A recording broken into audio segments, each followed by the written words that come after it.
Thank you so much.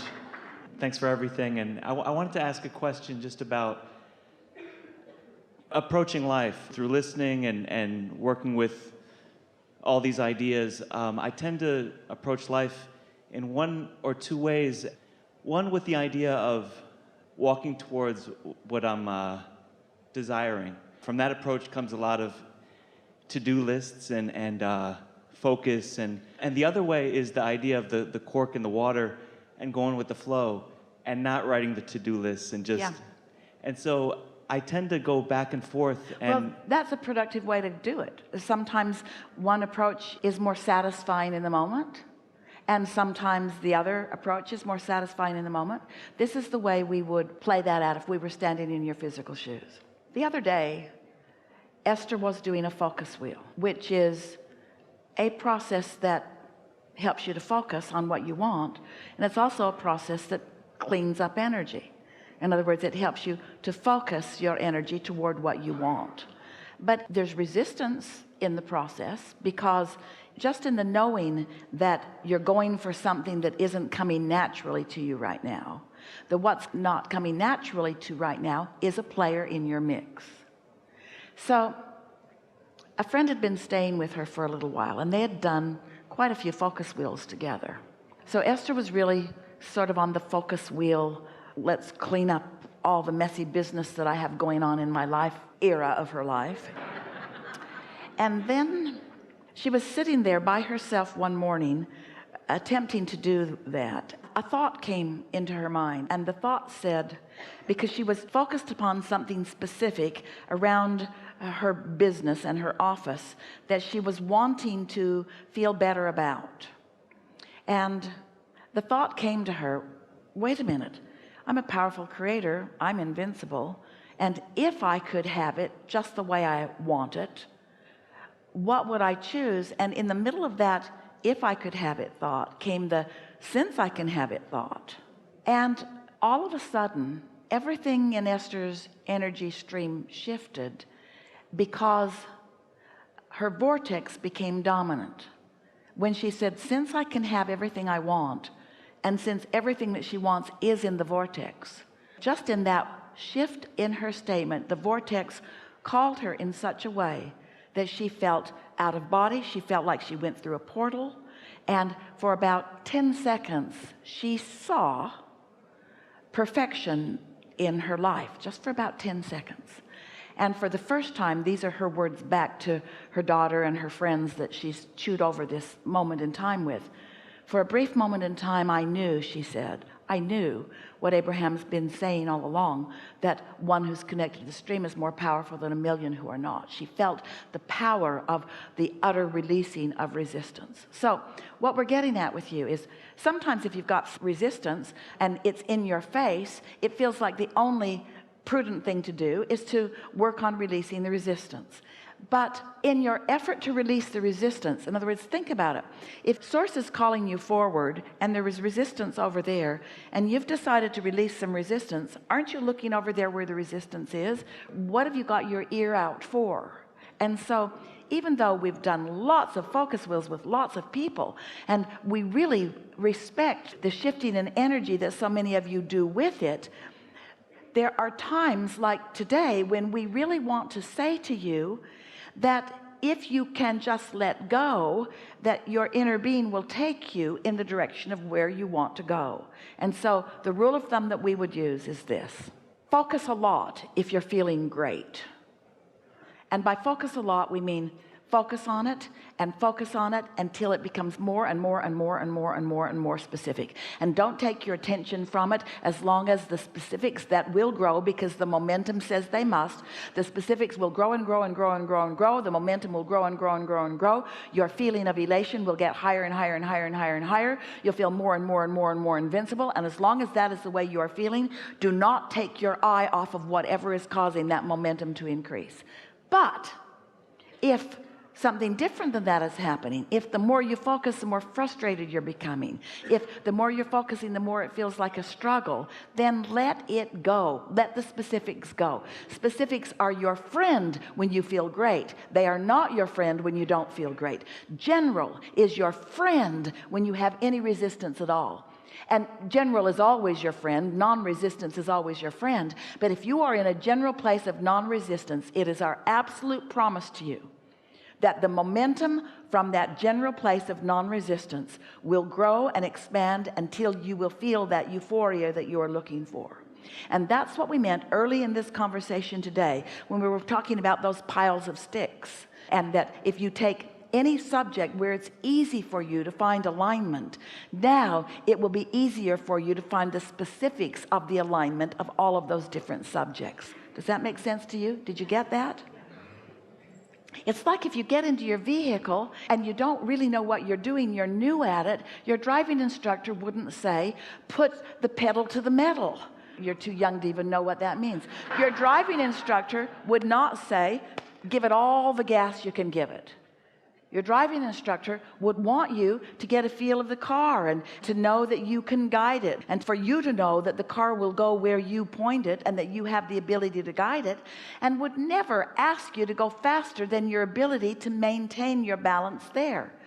And yet when it comes to intention, so many of you just want to go all the way to where you want to go, even though you don't have control of your vibration at all.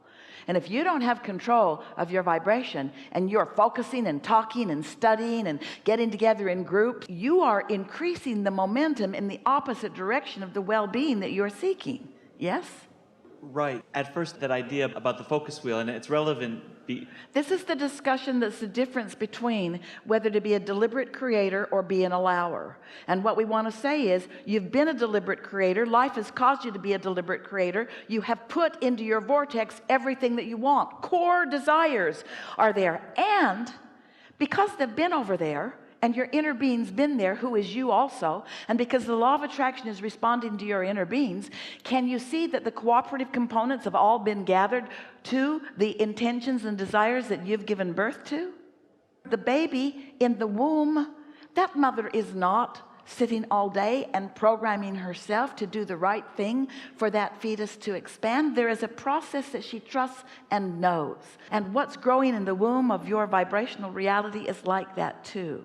You see. So if there's something or many things that I've wanted, it is there, and I guess the idea of that, it's just that simple.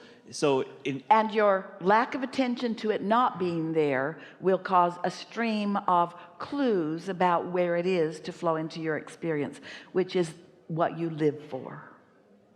The struggle I've had is that I've had these desires, and through this work I've thought, well, it'll be helpful to have, the thought that comes to mind is vision boards and writing the affirmations and focusing. All of that's good, anything that causes you to focus. But the question to ask in the moment, we've taught all of those things. We write books that are full of processes. But the question that we really want you to ask yourself once you're involved in the process is this process relieving my resistance? Am I feeling relief in this process? Do I feel better now in this process? And if the answer is no, then stop it immediately. Don't do something that is exacerbating your sense of resistance. And humans, you all believe in that. You believe in struggle and hardship and sacrifice. You do. And we don't deny that you can eke out a really crappy, mediocre life through effort. And we know that you like to compare yourselves up against all the other crappy, mediocre lives and say, well, my crappy, mediocre life is less crappy and less mediocre than yours. And we say, that's not a lot to crow about. If we were standing in your physical shoes, we'd be reaching for the stars. We'd be reaching for euphoria. We'd be reaching for clarity and fulfillment and upliftment and enthusiasm about life. You're supposed to really love this life. And if you don't, your approach has been a little skewed. And your approach has been, in most cases, guided by others who think they would benefit by you doing something for them. So they've convinced you through long lists of rules, religious and secular, that these are the things that you need to do to be a good citizen. And if they were really deep in the understanding of what they mean, they'd be saying, you need to do this so that I will feel better. And they are the first ones to tell you, don't you dare be selfish. Which is ironic, because what they mean is, don't follow your selfish instincts, follow mine, where your inner being is just knowing you and calling you to who your inner being knows that you really are, a lover, knows who you really are, a blessed deserver of magnificent things, and someone who's high on life, a fun-loving otter of the universe who adores alignment and upliftment and new ideas to chew on. And heading to that place, to have the freedom to, maybe it is a focus wheel, but other times maybe it's something different. You're so free you can choose bondage. But to have the sensitivity to know how you're feeling and the clarity to know that how you want to feel is good. A wonderful mantra is, I'm going to find the best feeling thought that I can find. And you don't do that. Often you're looking for the most interesting thought, or the thought that will stimulate the conversation under these conditions, or the most descriptive thought, the thought that justifies where you stand the most. But when you're really looking for the best feeling thought that you can find, it puts everything into proximity that will help you. We know that as we play with youth over time, and we're talking about the years that we've been flowing through Esther and the analogies that she has discovered that are vibrationally accurate to the vibration that we're offering. In other words, we're not whispering words into her ear, we're focusing vibrational intention. And because she's in sync with us, she's interpreting that vibrational intention into stories and things that she has lived and things that you might be able to pick up on and feel the resonance of for further understanding. So over time, over these years specifically, we'll talk about those because that's what's happening now. We say to you, you're the creator of your own reality. And at first you like that idea. Oh, I'm free to create my own reality. And then you step into that place of responsibility and you say, eeks, I create my own reality.